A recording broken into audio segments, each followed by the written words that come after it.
pessoal, beleza? Hoje vamos fazer aqui mais um autoblog para falarmos um pouquinho a respeito de segurança de carros, dos veículos, principalmente depois dessa polêmica de mais uma nota zero nos crash tests no caso do Ford Ka. Bom, começando pelo começo, é algo que é pra gente ficar chateado, preocupado? Porque além do fato do carro ter zerado a nota no crash test, existe a questão do porquê que o carro que é produzido para a América Latina ser mais frágil do que o modelo que é produzido para a Europa. Da mesma forma que acontece com o Peugeot 208, que também tirou uma nota ruim nesses crash tests e evidenciou uma coisa que pouca gente sabia, eu próprio também não sabia disso, que eles retiravam as barras de proteção internas das portas, né? Que é algo que, principalmente numa colisão de avanço de sinal ou uma batida contra um poste, né, que não são incomuns de acontecerem, protege muito quem está dentro do carro, porque não deixa o veículo ou o objeto invadir a cabine, né? Ao contrário dos carros que não têm essas benditas barras. Nós estamos em 2017, né? Essas barras de proteção laterais, se falavam muito delas durante a década de 90. Era muito comum ter comerciais de propaganda de carros, né? Falando a respeito delas, né? Gente, as pessoas andam mal. Tô aqui rosetando, mas eu tô vendo pelos espelhos e dando certo, tá? As pessoas não entendem que a pista da esquerda é para quem quer andar mais rápido. Mas enfim, então durante a década de 90 muito se falou a respeito dessas barras de proteção internas laterais. O conceito de segurança que nós temos nos carros atuais, o conceito de deformação programada principalmente, ele só chegou aqui no Brasil durante a década de 80. Chegou com os famosos carros mundiais, que no caso começou com o Monza, depois com o Sport, teve também com o Cadete e também o Santana, né, porque eram plataformas equivalentes aos modelos europeus, né? A gente está falando aí dos bateu-morreu, aí um monte de bateu-morreu da Peugeot. Mas enfim,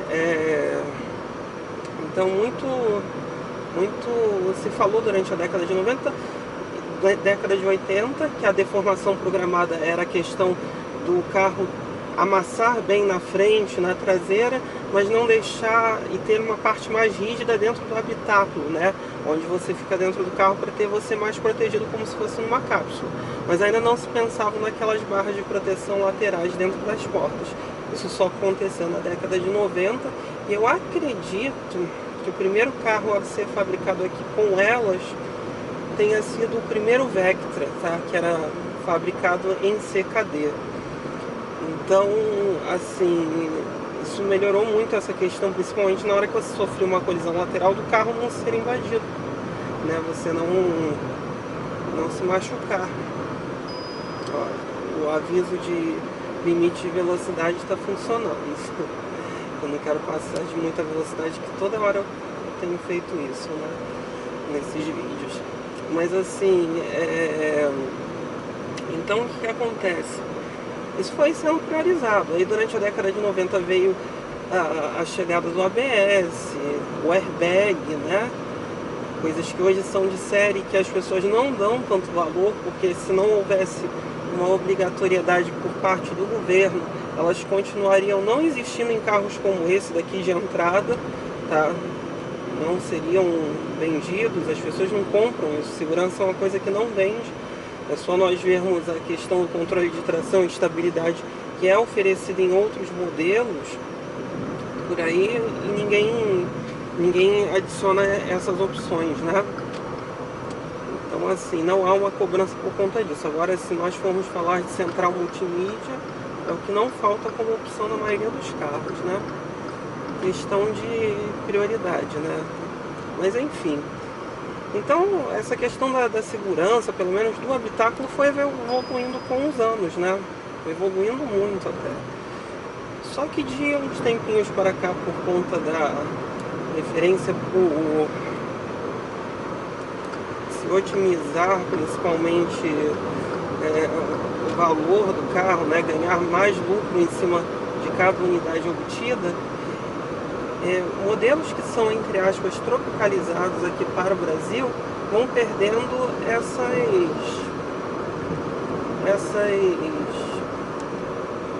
essas benesses de adição de segurança, né? Então foi como aconteceu com o Ford Ka. O Ford Ka, ele não é uma nota grandes coisas na Europa, mas é uma nota aceitável, né? Mas aqui é uma nota ridícula, a ponto do Euro NCAP soltar uma nota falando que por conta dessas falhas de segurança do modelo brasileiro, a nota dele na Europa seria inferior à do primeiro Ford Ka lá de 96, para vocês terem a noção, né?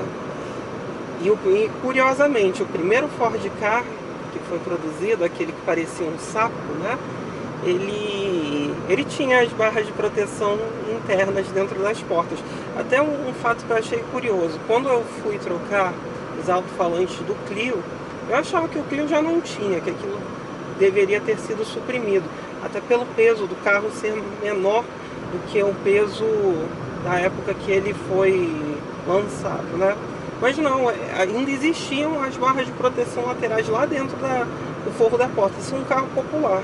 E carros tão caros como um Peugeot 208 ou um Ford Ka propriamente dito, não terem isso é absurdo. O Onix também, né? E a gente tem até que se preparar para o pior, né? Que ainda não testaram, por exemplo, o Sandero, Onix, né? Onix, aliás, já testaram, tô falando besteira. Mas não testaram o Gol, por exemplo, né? Então, tem muito carro ainda para tomar bomba. HB20, né? São carros que são incógnitas. Sempre é uma questão complicada, realmente. E o Ka, principalmente, foi impactante porque quando ele chegou aqui, quando essa geração chegou, ela vinha com um viés de segurança muito intenso, né? Como sendo o único carro da categoria tendo controles de tração e estabilidade como opção na versão SEL, né? Então isso ainda piorou essa questão, né? De você achar que o negócio é seguro quando vai ver, não é seguro. Mas também não é pra gente ficar em desespero, porque ainda mais quem tem o carro, falar, nossa, agora que eu tenho um carro, aparece uma nota dessas, o que eu vou fazer? É só a gente lembrar que alguns anos atrás a gente dirigia carros que não tinham esses tipos de testes de segurança, e além de não ter esses testes de segurança, em geral eram menos seguros que a maioria dos carros atuais, né? E também lembrar que a gente anda de ônibus. Às vezes você tem até um carro seguro, mas você vai andar de ônibus, você perde aquela segurança naquele momento. Ou você vai andar de Uber e às vezes o carro do Uber é um desses carros que não tem essas classificações boas. Então, assim, não adianta a gente ficar também em desespero, é ter um pouquinho mais de cuidado quando dirige o carro, né? Para evitar qualquer tipo de acidente. E questões de segurança vão além até dessa questão das barras de proteção laterais, da estrutura em si do carro. Por exemplo, uma peça que eu acho que ela ajuda muito na segurança do carro e que em geral ela é suprimida quando o carro se torna um carro de entrada, é a barra estabilizadora, porque ela te dá uma segurança na hora de você fazer as curvas muito grande. E eles tiraram, na maioria dos carros que são populares, o próprio Clio propriamente dito, eles retiraram, eles suprimem essa peça e você perde na dinâmica do carro. E dinâmica também é segurança, motor também é segurança, tá? Você ter motor para poder fazer uma determinada ultrapassagem com tranquilidade, né? Ou ter uma dinâmica como isso daqui, tá vendo? Você anda em velocidades um pouco mais altas, mas o carro segue tranquilamente na linha, né? Sem nenhum esforço, né? Então, assim, os montadores só querem saber de lucrar no carro, tá?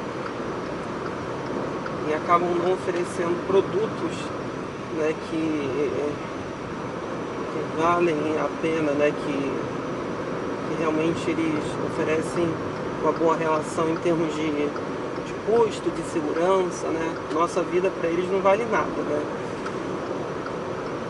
Tanto que a prova, acho que a prova maior disso é essa questão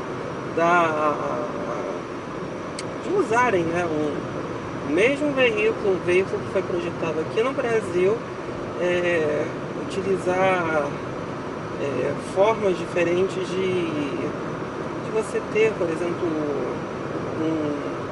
uma qualidade de carroceria diferente, né, entre um modelo brasileiro e um modelo europeu. E aí a gente entra até em outros questionamentos, vários carros que foram nacionalizados que nunca passaram por esse tipo de crash test para a gente ter essa noção, né? Então é realmente complicado. Mas enfim, pessoal, então a maior questão realmente é ter atenção. E se você tem um carro desses que não teve uma nota muito alta, entre aspas inseguro, entre aspas não, é mais inseguro do que outros modelos, a única questão que você tem de ter é de ter mais cuidado quando você vai rodar com o carro, né? Mais cuidado para você acabar não fazendo besteira, né? Bom, pessoal, lá vai o outro com a Hilux voadora, hein? Aliás, Hilux não, Tombilux, né? Que é só de pensar capotar. Lá. Não sei se vocês conseguiram ver, ele teve que abrir a curva lá na puta que pariu para conseguir fazer a curva. Entendeu? Não adianta nada a gente também ter um carro seguro, até adianta porque se você for um idiota que nem aquele dali, e você perder o controle do carro, aí o carro vai te proteger, mas não adianta nada você ter um carro extremamente seguro, cheio de recursos de segurança e sair fazendo merda no trânsito como esse babaca aí. Tá bom, pessoal? Então é isso. Curtam, compartilhem, discutam aí embaixo. Valeu então.